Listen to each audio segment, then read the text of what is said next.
इंदिरा गांधी की आवाज और स्टेट बैंक ऑफ इंडिया के कैशियर ने बिना सवाल किए 60 लाख रुपए थैले में भरकर दे दिए। ये कोई फिल्म का सीन नहीं है, ये 1971 का वो सच है जो आज भी भारत का सबसे बड़ा अनसुलझा रहस्य है। लेकिन असली रहस्य ये नहीं था कि पैसे कैसे निकले। असली रहस्य ये था कि जो आदमी ये सब जानता था वो अचानक मर गया, जेल में, बिना किसी बीमारी के, उसी दिन जब उसे गवाही देनी थी। और उसके बाद फाइल बंद हो गई, हमेशा के लिए। ये कहानी है नागरवाला केस की, वो स्कैंडल जिसे इंदिरा गांधी की सरकार ने दफना दिया। अगर आप सच जानना चाहते हैं तो अंत तक रुकिए, क्योंकि इस कहानी में हर मोड़ पर एक नया झटका है। साल था 1971। भारत उस वक्त एक ऐतिहासिक दौर से गुजर रहा था। बांग्लादेश की लड़ाई की तैयारी चल रही थी। पाकिस्तान से तनाव चरम पर था। लाखों शरणार्थी भारत में आ रहे थे। सरकारी मशीनरी पर अभूतपूर्व दबाव था और प्रधानमंत्री इंदिरा गांधी, जो उस वक्त अपनी राजनीतिक ताकत के शिखर पर थीं, पूरी तरह व्यस्त थीं। देश का ध्यान बाहर था, मीडिया का ध्यान सरहद पर था। और इसी माहौल में, इसी अफरा तफरी में एक शख्स ने वो चाल चली जो शायद भारत के इतिहास की सबसे साहसी और सबसे रहस्यमयी ठगी है। उस शख्स का नाम था रुस्तम सोहराब नागरवाला। नागरवाला कोई साधारण आदमी नहीं था। वो भारतीय सेना का पूर्व अधिकारी था, इंटेलिजेंस की दुनिया से जुड़ा हुआ। उसने सेना में रहते हुए कई ऐसे काम किए थे जिनके बारे में आम लोगों को पता नहीं था। लोगों की नकल उतारने में माहिर, आवाजें बदलने में उस्ताद। वो किसी की भी आवाज को इस तरह कॉपी कर सकता था कि करीबी रिश्तेदार भी धोखा खा जाएं। और उसके पास एक ऐसी जानकारी थी, एक ऐसा इनसाइडर नॉलेज जो शायद उसे नहीं होनी चाहिए थी। 24 मई 1971 सुबह का वक्त। दिल्ली के पार्लियामेंट स्ट्रीट पर स्टेट बैंक ऑफ इंडिया की मुख्य शाखा। उस शाखा के चीफ कैशियर थे वेद प्रकाश मल्होत्रा, एक अनुभवी जिम्मेदार अधिकारी। 30 साल का बैंकिंग अनुभव। उन्होंने हजारों लेन देन किए थे। वो किसी के बहकावे में नहीं आते थे।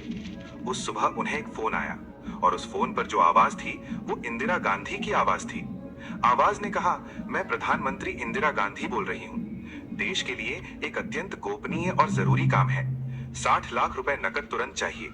ये बांग्लादेश ऑपरेशन के लिए है। रॉ का आदमी आएगा, उसे पैसे दे दो। किसी को मत बताना। ये राष्ट्रीय सुरक्षा का मामला है। देश की इज्जत दांव पर है। वेद प्रकाश मल्होत्रा एक पल के लिए रुके।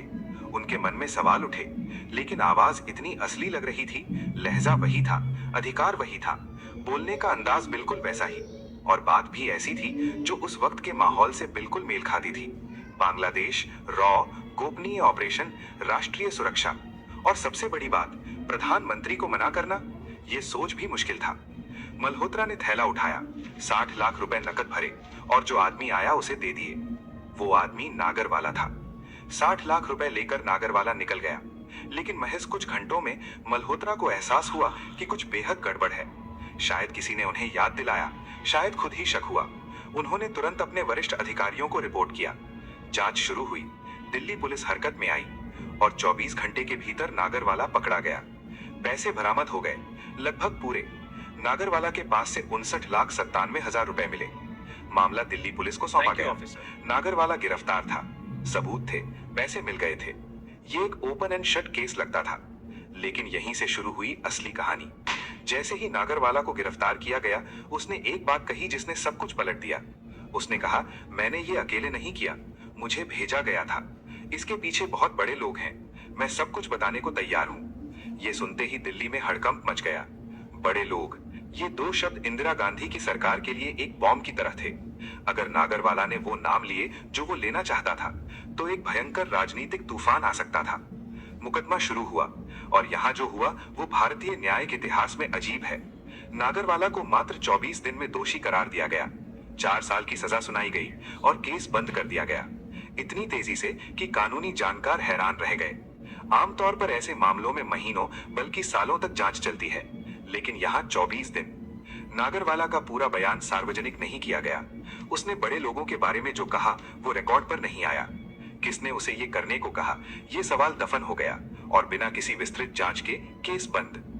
लेकिन सबसे डरावना अध्याय अभी आना बाकी था। नागरवाला जेल में था। वो ठीक था, स्वस्थ था, 60 के आसपास उम्र थी, लेकिन किसी गंभीर बीमारी की कोई रिपोर्ट नहीं थी। और उसे एक उच्च स्तरीय जांच में गवाही देनी थी, जहां वो बता सकता था कि असल में किसने उसे इस काम के लिए भेजा था, किसने योजना बनाई थी, कहां से पैसे जाने थे। 1972 में ठीक उसी दिन जब उसकी गवाही होनी थी, नागरवाला की जेल में मौत हो गई, हार्ट अटैक। बस एक स्वस्थ आदमी जेल में उसी दिन जब उसकी गवाही होनी थी, हार्ट अटैक। कोई विस्तृत पोस्टमार्टम रिपोर्ट सार्वजनिक नहीं की गई, कोई स्वतंत्र जांच नहीं हुई, कोई एफआईआर नहीं, कोई सवाल नहीं, बस हार्ट अटैक और खत्म। और उसके साथ उन सभी सवालों के जवाब भी मर गए जो कभी पूछे नहीं गए थे। लेकिन नागरवाला की मौत से कहानी खत्म नहीं हुई, बल्कि और उलझ गई। दिल्ली पुलिस के वो अधिकारी जिन्होंने नागरवाला केस की प्रारंभिक जांच की थी, उनका नाम था डीके कश्यप। उन्होंने इस केस में कुछ ऐसी जानकारी इकट्ठा की थी जो बेहद संवेदनशील थी।